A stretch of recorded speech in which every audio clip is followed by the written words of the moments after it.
Hi guys, இன்றைக்கி ஒரு புது ரெசிபி தான். புது ரெசிபின்னு சொல்ல முடியாது, உங்களுக்கு எல்லாருக்குமே தெரியும்.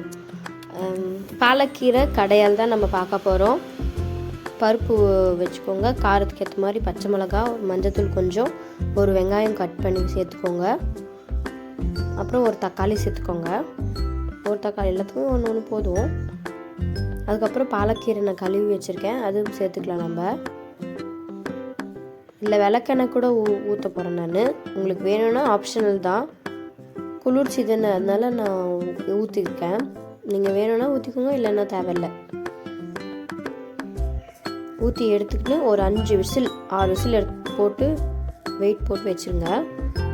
இதுக்கு தாளிம்பு ரெடி பண்ணிக்கலாம். கடுகு, அப்புறம் 2 காஞ்ச மிளகா, வடகம், அப்புறம் கருவேப்பிலை இதெல்லாம் போட்டு நல்லா தாளித்து எடுத்துக்கோங்க.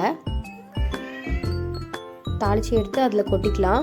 இது நல்லா கொதி வந்தோடனே ஆஃப் பண்ணிவிடுங்க. சுட சுட சாப்பாடுக்கு சூப்பராக இருக்கும். சாப்பிட்டு பார்த்து எப்படி இருக்கு சொல்லுங்கள். தேங்க்யூ.